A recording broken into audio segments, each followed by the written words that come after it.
Clip number 951۔ اس clip میں آپ قرآن پاک کی سورہ نور کی آیت نمبر 39 سے 41 تک کی تلاوت، ترجمہ اور تفسیر قرآن صراط الجنان سماعت فرمائیں گے۔ بسم اللہ الرحمن الرحیم۔ ترجمہ، اللہ کے نام سے شروع جو نہایت مہربان رحمت والا ہے۔ والذین کفروا اعمالهم کسراب بقیعة یحسبه الظمآن ماء حتی اذا جاءه لم يجده شيئا ووجد الله عنده فوفاه حسابه والله سريع الحساب۔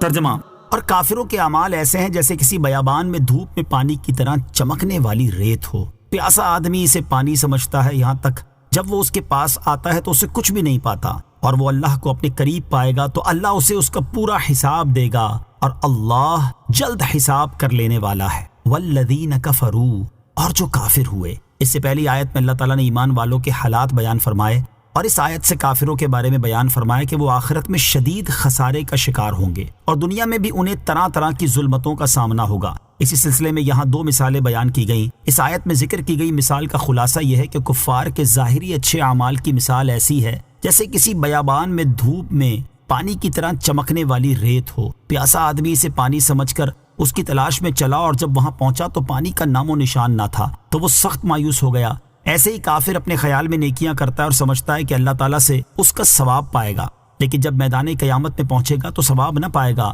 بلکہ عذاب عظیم میں گرفتار ہوگا، اور اس وقت اس کی حسرت اور اس کا غم اس پیاس سے بدر جہاں زیادہ ہوگا۔ او كظلمات في بحر اللجي يغشاه موج من فوقه موج من فوقه سحاب ظلمات بعضها فوق بعض إذا أخرج يده لم يكد يراها ومن لم يجعل الله له نورا فما له من نور۔ ترجمہ، یا جیسے کسی گہرے سمندر میں تاریکیاں ہوں جس کو اوپر سے ایک موج نے ڈھانپ لیا ہو، اس موج پر ایک اور موج ہو، پھر اس دوسری موج پر بادل ہوں، اندھیرے ہی اندھیرے ہیں، ایک کے اوپر دوسرا اندھیرا ہے کہ جب کوئی اپنا ہاتھ نکالے تو اسے اپنا ہاتھ بھی دکھائی دیتا معلوم نہ ہو، اور جس کے لیے اللہ نور نہ بنائے اس کے لیے کوئی نور نہیں۔ او کظلمات، یا جیسے تاریکیاں ہوں۔ اس آیت میں کفار کے برے اعمال کی مثال بیان کی گئی۔ اس کا خلاصہ یہ ہے کہ کافروں کے برے اعمال ایسے ہوں گے جیسے کسی گہرے سمندر میں تاریکیاں ہوں جس کو اوپر سے ایک موج نے ڈھانپ لیا ہو، اس موج پر ایک دوسری موج ہو، پھر اس دوسری موج پر بادل ہوں، اندھیرے ہی اندھیرے ہیں کہ ایک اندھیرا دریا کی گہرائی کا، اس پر ایک اور اندھیرا تہ بتہ موجوں کا، اس پر اور اندھیرا بادلوں کی گھری ہوئی گھٹا کا۔ ان اندھیریوں میں شدت کا یہ عالم کہ جو اس میں ہو وہ اپنا ہاتھ نکالے تو اسے اپنا ہاتھ بھی دکھائی دیتا معلوم نہ ہو، حالانکہ اپنا ہاتھ انتہائی قریب اور اپنے جسم کا جزو ہے۔ جب وہ بھی نظر نہ آئے تو اور دوسری چیز کیا نظر آئے گی؟ ایسا ہی کفار کا حال ہے کہ وہ تین اندھیروں یعنی باطل اعتقاد، ناحق قول اور کبھی عمل کی تاریکیوں میں گرفتار ہے۔ بعض مفسرین نے فرمایا کہ دریا کے کنڈے اور اس کی گہرائی سے کافر کے دل کو، اور موجوں سے جہل، شک اور حیرت کو جو کافر کے دل پر چھائے ہوئے ہیں، اور بادلوں سے مہر کو جو ان کے دلوں پر ہے، تشبیہ دی گئی۔ وَمَن لَّمْ يَجْعَلِ اللَّهُ لَهُ نُورًا فَمَا لَهُ مِن نُور، اور جس کے لیے اللہ نور نہ بنائے اس کے لیے کوئی نور نہیں، یعنی جسے اللہ تعالیٰ قرآن مجید کے نور سے ہدایت دینا اور قرآن کریم پر ایمان لانے کی توفیق دینا نہ چاہے تو اسے اصلاً کوئی ہدایت نہیں دے سکتا۔ أَلَمْ تَرَ أَنَّ اللَّهَ يُسَبِّحُ لَهُ مَن فِي السَّمَاوَاتِ وَالْأَرْضِ وَالطَّيْرُ صَافَّاتٍ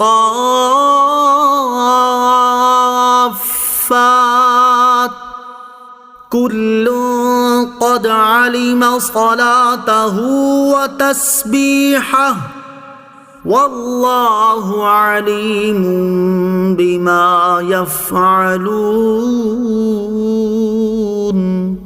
ترجمہ: کیا تم نے نہ دیکھا کہ جو کوئی آسمانوں اور زمین میں ہیں وہ سب اور پرندے اپنے پر پھیلائے ہوئے اللہ کی تسبیح کرتے ہیں، سب کو اپنی نماز اور اپنی تسبیح معلوم ہے اور اللہ ان کے کاموں کو خوب جاننے والا ہے۔ الم ترا، کیا تم نے نہ دیکھا؟ اس رکوع میں اللہ تعالیٰ نے اپنی وحدانیت اور قدرت پر دلائل بیان فرمائے اور ان کے بعد منافقین کا حال بیان فرمایا ہے۔